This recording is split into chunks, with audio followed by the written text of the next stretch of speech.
Well, now the heavyweight version of the double sculls.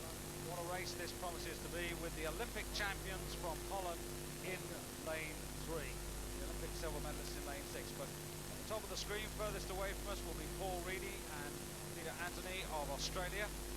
Next, two very big men, both 2 meters and 2 centimeters, Oliver Gruner and Hartmut Reinke.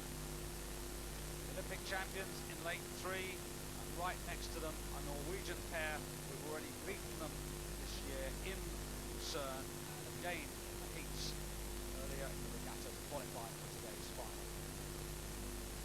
Two men from Vienna representing Austria in lane 5, Christoph Zerb and Arnold Jonker. Completing the lineup, the Olympic silver medalists from Seoul. So quite a field here for the men's double sculls. Quick start, short strokes to get the boat moving. We're looking onto the Norwegian double, masses of experience there. We're looking at Rolf Thorsen of Bau, world champion in this event in 1982, and then subsequently in a very successful quad, got a silver medal in Seoul with his present partner, Lars Bjornes. They have proved to be a very successful double this season, beating the Dutch at Lucerne by about a second, so the Dutch Olympic champions will be watching them extremely closely during this race. Watch too the Swiss over in lane 6, because they were the silver medalists in Seoul, and they came through very fast towards the end of the race. So there's a lot to go in this race. I wouldn't expect to see the Norwegians coming through until the middle part of the race, but there's very little to choose between them here.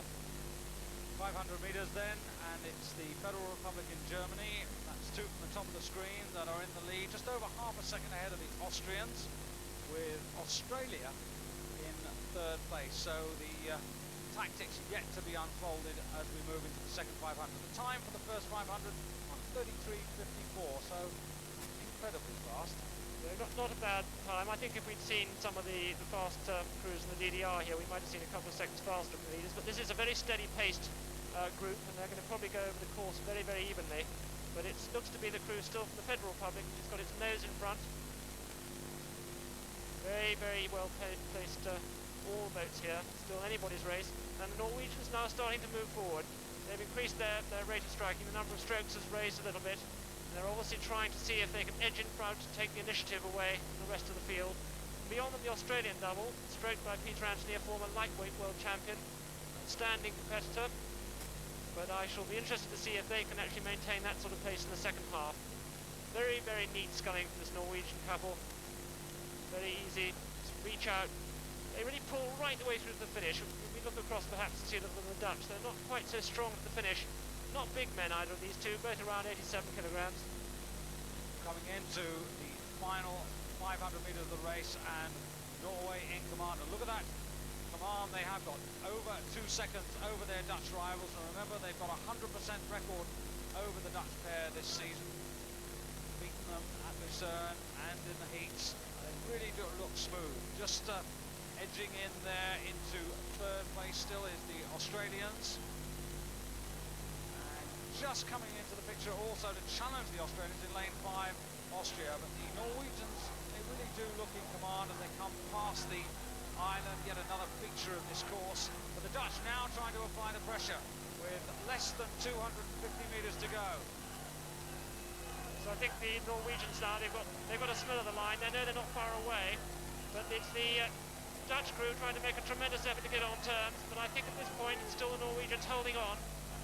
Half a length between the two crews. Australia now being challenged, just out of the picture by Austria for that bronze medal. In fact, the Austrians are absolutely flying in the final 500. They're even coming up on the Dutch. I think the line's going to come too soon for them.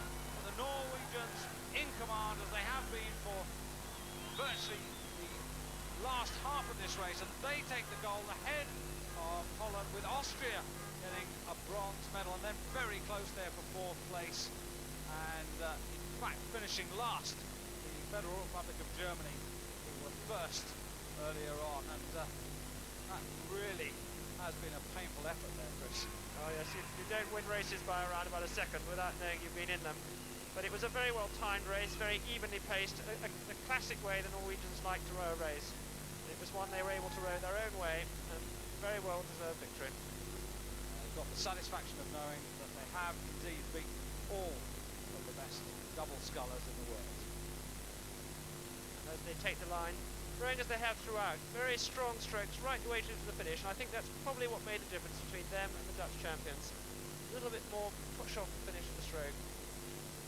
A terrific effort there from the Austrians. 1:30.98 time for Austria in that final 500. Gold to Norway then, Holland the silver, Austria squeezing Australia out of the bronze, and Australia dead heating on time with Switzerland